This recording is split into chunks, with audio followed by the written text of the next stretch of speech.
Sara Andreotti, founding director and COO at SharkSafe Barrier. Sara is a marine biologist and postdoctoral researcher at Stellenbosch University, working towards the development of a global long-term management system and conservation plan for great white sharks since 2009. And today we're here to hear about her venture. So, Sara, can you first start explaining to us what is SharkSafe Barrier? What is it that you're focusing on? Thank you for having me here. It's a real pleasure to be chatting with you today. Uh, I'm a marine biologist and I came from Italy to South Africa to work on large shark and white shark in particular. During my study, we realized that these animals are a lot less than they used to be. And there are a lot of threats that they're facing, including overfishing, depletion of their food resources, poaching. But there is one single threat that could be changed if we just decide to do so, and that is the use of shark cull policy as a way to reduce the risk of negative shark-human encounters. In other words, Australia, South Africa, and some French islands have been actively killing sharks by using shark nets or baited hooks called drumline, or by simply paying the local fishermen to target large shark, with a concept that comes from 1930 that says that the more shark we kill, the less shark-human encounter we're going to get. So as a way to protect the local tourism, we have been killing sharks, especially large sharks, since 1930, 1950. And that is an issue that, of course, is killing a lot of other marine life. And what we've been trying to do is, together with advocacy, explaining that only on average 8 people a year get killed by shark, and in the whole world, so it's not that much number. We had to come up with a solution, a new invention that would just keep sharks separated from people, so that we can give peace of mind to the local tourism without killing marine life, keeping the sharks alive. So that is where the SharkSafe Barrier innovation came in. We built a barrier that looks like a barrier from the shark's point of view. It looks like a thick forest of seaweed, our kelp, and the shark don't like the way it looks like, and if they come too close, they feel magnets that we embed in the technology.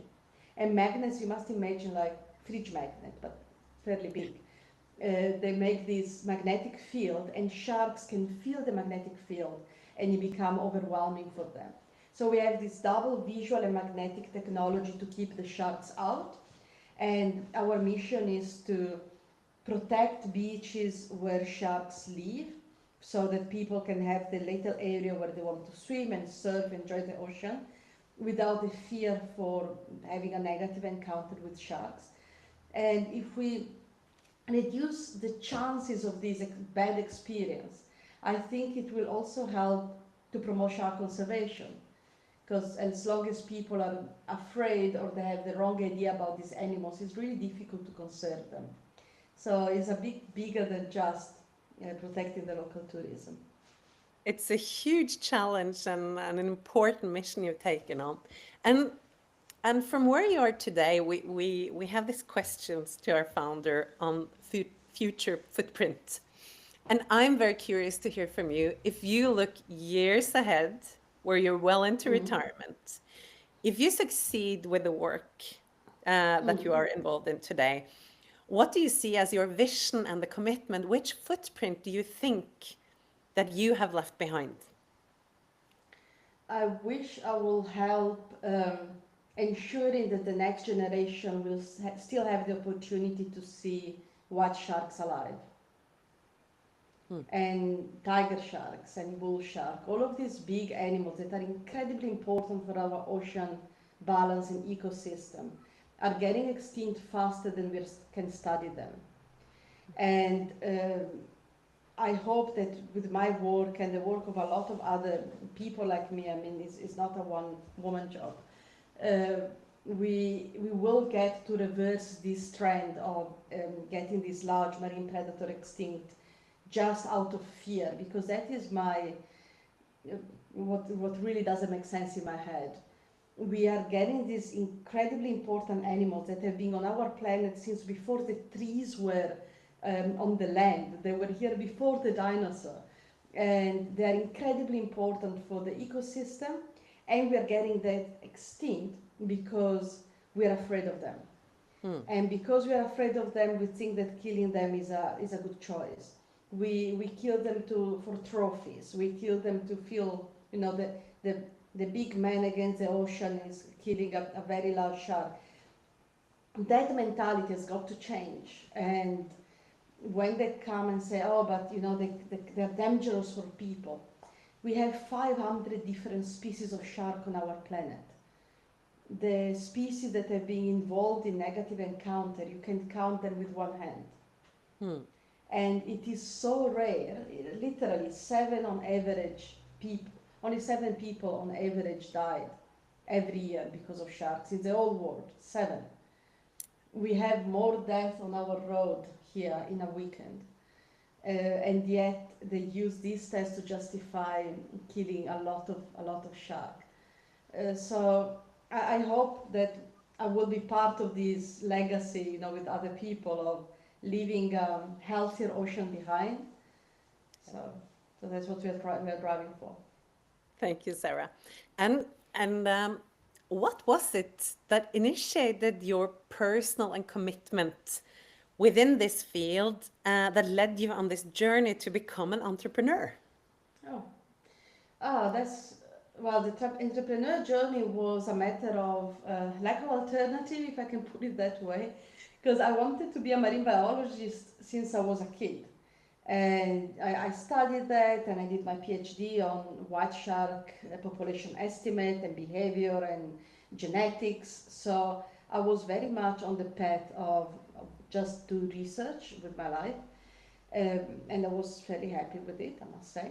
But then, as it happened, this project was a parallel project with my PhD to try and develop a solution to reduce the threat to sharks and find an alternative to the shark nets.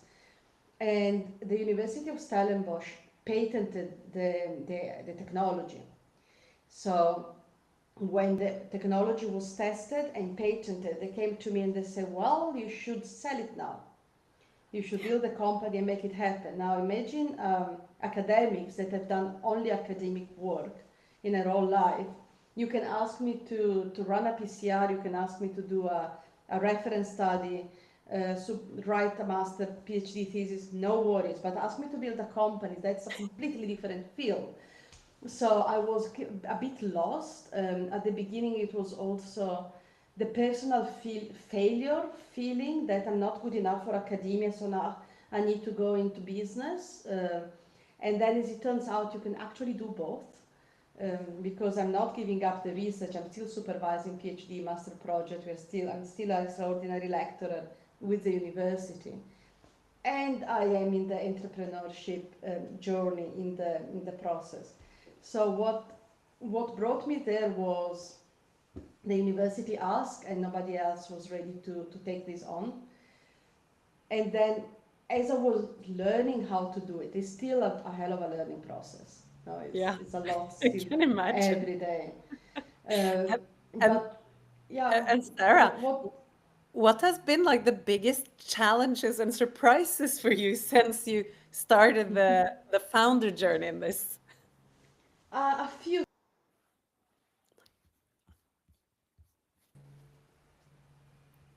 camera. Oh, sorry. I will do this. I think we lost some connectivity for a short time. That is why. Oh, okay. I have another camera. That's why I was like, what is pointing at? Ah, Okay. yeah, I think you Shift shifted. from one camera to another. Okay, wait. I just have to see because it seems we have to. Let's I think see. my computer camera failed, and now my Yes, other one took over. exactly. Let's see if. Okay, I think we will just try that question again with like Yeah, surprises, ask etc. again. And then we cut it later. Yes, excellent. So You we'll want to just ask it again? yeah, I'll just make a short pause and then So through this journey, since you became a founder, what are the craziest or biggest challenges or surprises or achievements that you have encountered? Well, one of the biggest surprise was that business is not about financial spreadsheet and profit making, which is what I thought. You know, as an academic, you see business as a kind of a separate world where people make money. I didn't have any idea of how to run something like that. My biggest surprise was realizing that it's a lot more about people, it's a lot more about psychology, and the excitement to see an idea be turned into action and be turned into impact, and how you are actually you can change people's life in a way, even just creating job on a technology that didn't exist in the past. Now people can make a living out of it because somebody's going to buy your product and you're going to provide that person a salary.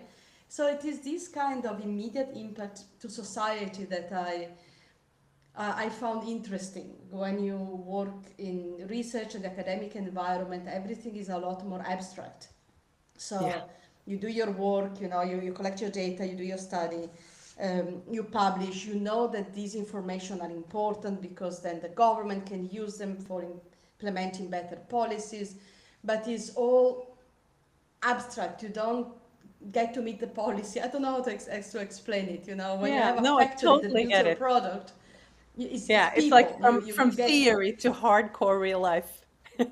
yeah, in a Yeah. way is, and that's exciting because you get to work with people in a different way, and you get more people joining your mission, and you see that work becoming bigger and almost taking a life on its own. Hmm. So that was interesting for me because I wasn't expecting it. At the And same time, it's very interesting. We see a really good group of like marine biologists and professors taking that plunge and becoming founders actually just because there is this deep purpose drive, right? yeah, And there is just a need to bring this out yeah, into the it's a world. combination. It's a combination of deep purpose and lack of funding that there used to be Yeah. a lot more for universities. Mm. So we had used to in previous generation you had less people with a PhD, more investment in research, more governmental investment in universities. So you could make a living out of selling knowledge in a way or generating knowledge. Now it's becoming more difficult. So you have this skill, but you need to be more artistic in how to make a living out of them.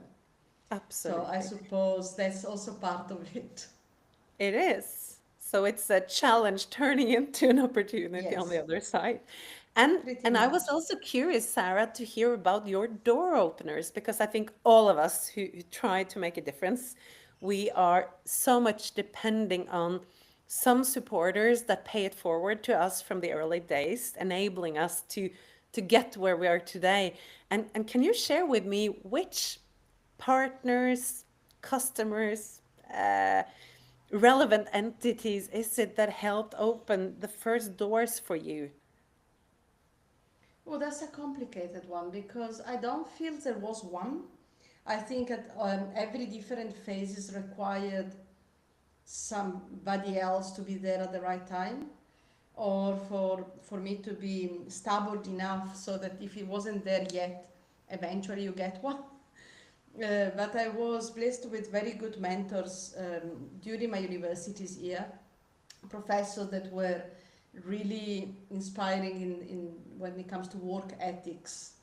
So and taking care of the people you work with. So that was part of it.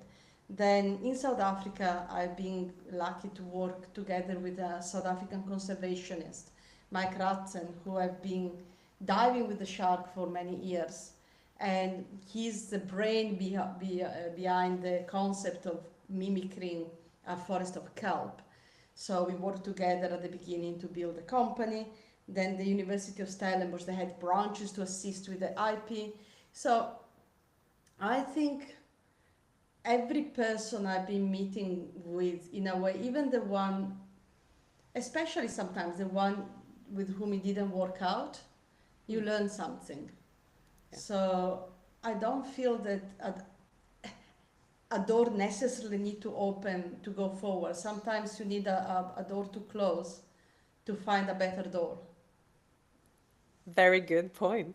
And speaking of doors, where you are now, what do you need today? Do you have some ideal type of partners or funding or customers that you need and are seeking to team up with for your next Yes. stage of the scaling and to grow onwards? Yes, so again, part of the surprising thing is with our technology, we were looking for government and municipality that are already spending too much money to kill sharks, if you ask me. You know, implementing the shark nets and drumline require a lot of maintenance. They have to weekly go and take the dead animals out. So the cost, not just the environmental cost, but the public funds cost is quite high.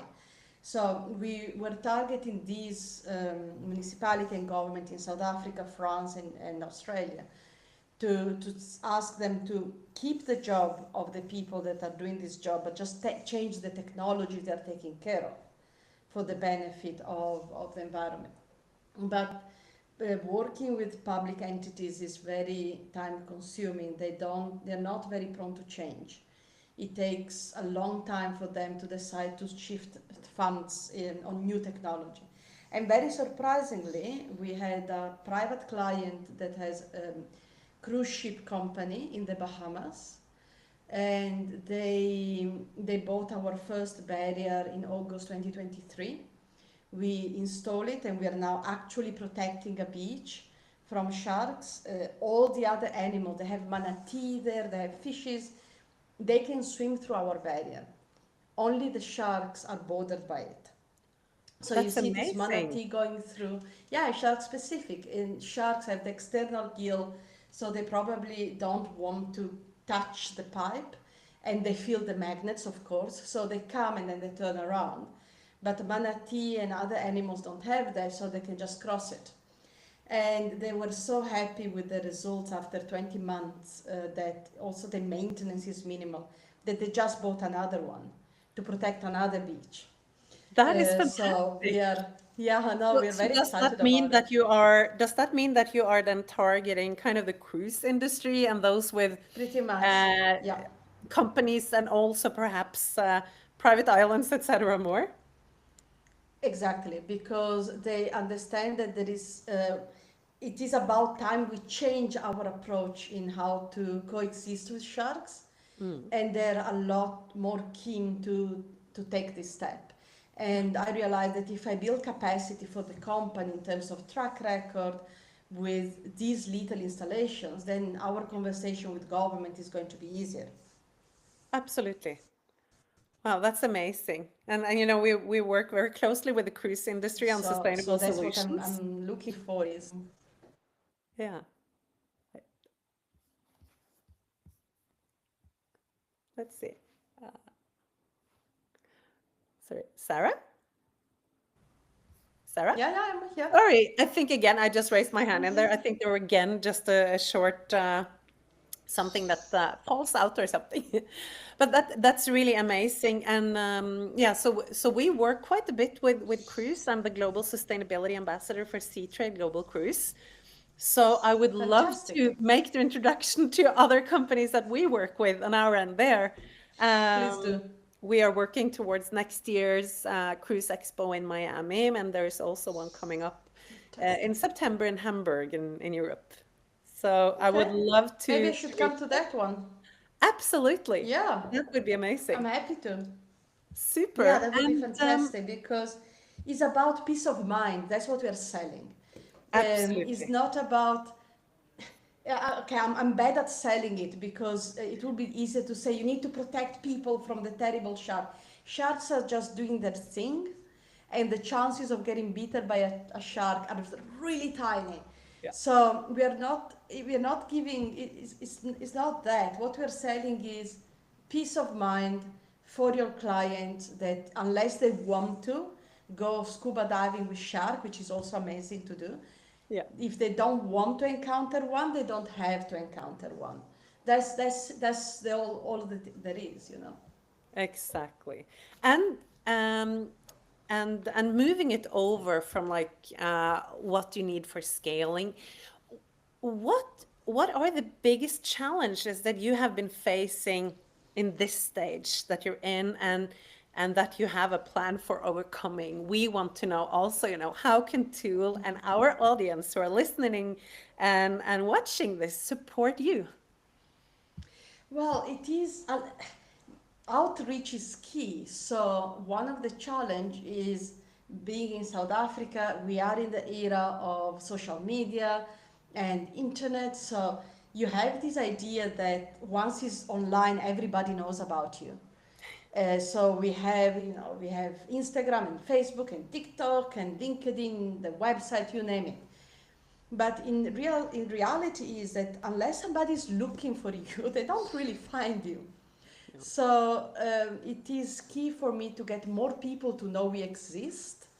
And there is a system that is eco-friendly, creates a bit of an artificial reef, gives peace of mind to keep sharks out, can bring the conversation from fear towards these animals to conservation and respect. So it is key for me for more people to know that that is an option.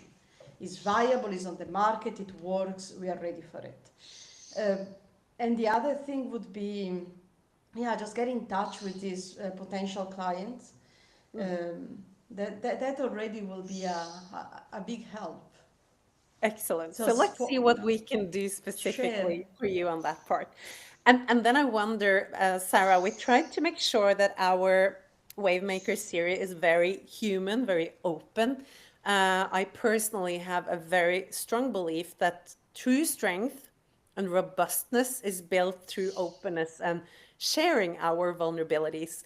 So I wonder if you also have some specific story representing one of your own biggest challenges, how you work to overcome it, and perhaps some advice or life hacks that you took out of that you want to share with other founders and women out there to support and inspire their journeys. Oh well, product wise, one of my biggest challenge is that it is shark specific. In my view, that is a strength because it means we only keep sharks out and all the other animals can go through. But when you try to pitch this technology to people that are human and think human, of course, they think, oh, if I can swim through it, so can a shark. Yeah. So they would rather put a net because a person cannot swim through a net. So that is one of the technical challenge I have to sell something that was designed to be shark specific. And the reason why it's not a net is not just so that everybody else, every other animals can cross it, but it makes it a lot more robust when you have big waves. Without horizontal elements, the energy goes through and the pipes just move like this, or they don't break like a net would. If you have seaweed or debris, they just go through the pipes, they don't get trapped. So we also were inspired by the way nature looks like. The kelp forest, you have this one anchorage point, vertical buoyant element. So that's what we copied. So that is the technical challenge. Personally, is different. There are a few, I suppose. Is one is trying to juggle what I am passionate about, which is mostly research, and find time to still finding time to dedicate to what I enjoy doing and pursuing the research and mentoring students and publishing. Always, they are always at the bottom of my list during the week because the business takes priority. So Of trying course. to cut a little time for that. Something that I'm doing this year and shockingly, right? I found out that if I take weekend or if I stop 1 week, 1 day a week, I feel a lot better on Mondays. Shocking. But before it was one of those, because it's your business, you're not on a clock. If you work for somebody, you start at 8, you finish at 4, at 5, you go home, you forget about it until next morning. With your own thing, you think about it constantly. You never really off. 6 o'clock in the morning, 11 o'clock at night, 2 o'clock in the morning, you wake up and you think about something. So I was getting in a bit of a loop where it becomes too much and then you risk to burn out. And Absolutely. then is detrimental for your health, is detrimental for your business and for the people working with you if you're gonna lose it. So it is making an active effort to do nothing for one day a week and without feeling guilty about it. That was the other thing, you get into this mentality that we get grinded on since we are kids, that you've got to produce, you've got to work all the time, and if you're doing nothing and you're not doing your homework, that's very bad because you're lazy, so my new discovery is being lazy is underrated. We should be lazy one day a week to recover, and do nothing so that we can have energy again the next day. Exactly. I think, I mean, you have an Italian name. I think there is even a great Yeah. expression for that in Italian, dolce far niente. Il dolce far niente, yes, is important. We need to recharge. I was listening to a talk of that neuroscientist saying how um, we we work with our computer. We have to write things, we have to do interview, we use our head constantly, Mm. and we are expected to use it the same way manual labor works. So the more you work, the more you produce. But with Mm. our head is different. We also need time to recover. It's the Absolutely. same. It's the same with muscles, I suppose. But somehow she was saying it takes a lot of energy to be creative, and writing and strategizing needs creative energy. And if you don't take a break, you're losing that. So I like that concept to justify my afternoon nap Yeah, over I the weekend. absolutely agree. And I also see that there, when we look at change makers and founders within impact related companies, we also see that there is an even higher degree of burnouts and very serious conditions linked to the Yeah, ongoing stress, probably also right. because it's not just something we do for money, it's something we do which is connected to Precisely. the very deep purpose, Yes. which kind of makes it more difficult to set healthy Yes. boundaries. Precisely. And at the beginning of a business, yes, you've got to grind. Yes, you've got to push. You got to push. You got to push. But you also need to, at some point, I would say after this 2 or 3 years, um, look for the balance as well. Hmm. At the beginning, it's understandable that you've got to push for it. But finding the balance is just as important at some point, because it's a marathon, right? It's not a race. Absolutely. And I think, I mean, we work with sustainable solutions. And it's also at that point Mm-hmm. realizing that us as humans, we're also resources that needs to be handled in a sustainable manner Yes. if we are to Yes. last and create even bigger impact. Yes. And then I wonder, and I Agreed. think And this that is, took I me a mean, while to figure.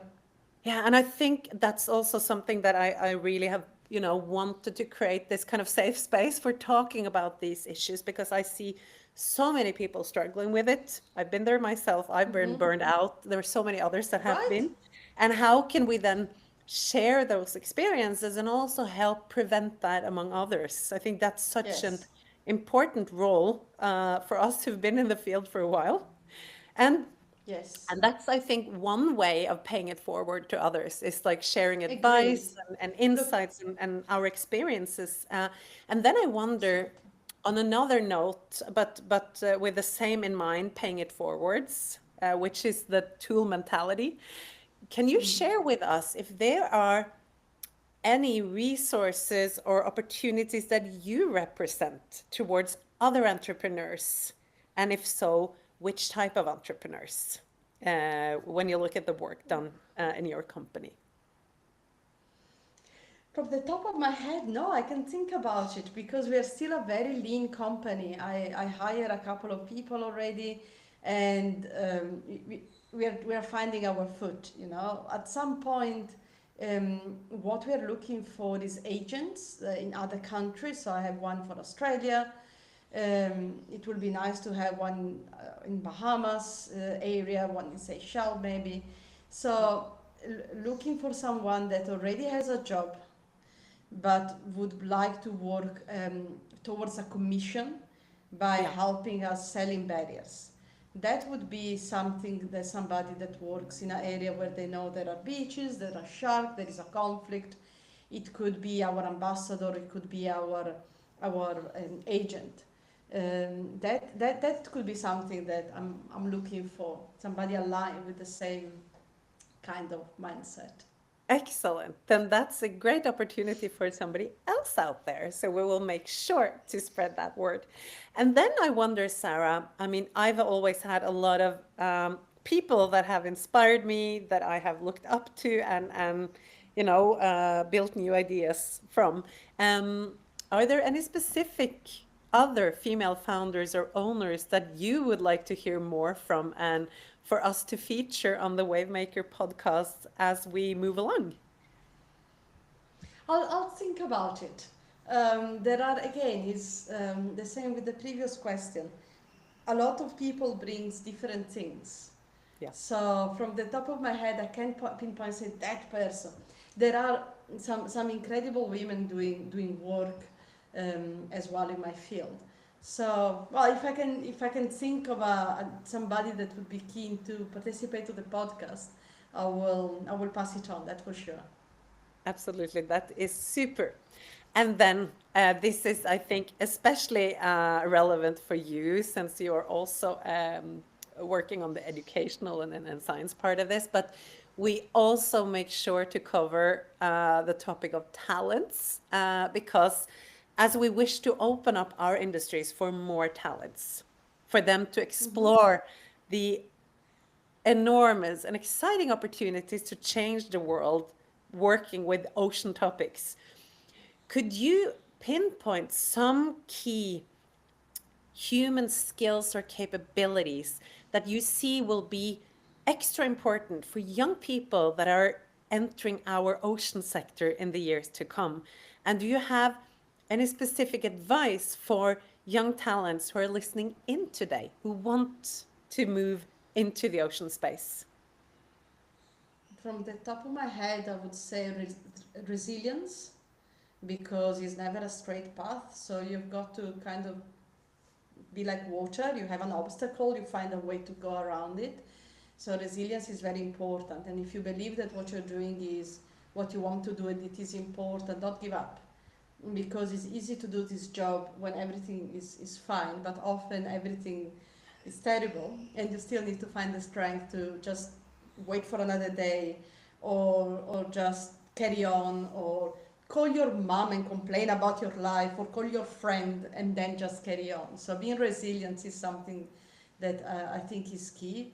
And the other one is empathy because as it turns out it is about people, it's about making an impact and helping other people. So being empathic and in business I think is important. We've all been hearing or being aware of living stories where the boss of the company um, has this attitude that he almost feels he owes the people, he owns the people that works for him. It's like he's giving them a favor to give them a job. And it will be grand in the future to shift this mentality towards is a contract, is a collaboration. I'm giving the person I work for the time of my life so that his business can grow and he pays for my time. It's a mutual collaboration, it's not a favor. So if we can get entrepreneurs and business owners to be kinder to the people that they employ, I think, and have more empathy, I think it will make life better for everybody. That is a great way of rounding off this episode. I'm so grateful that you had the time to My join pleasure. us today.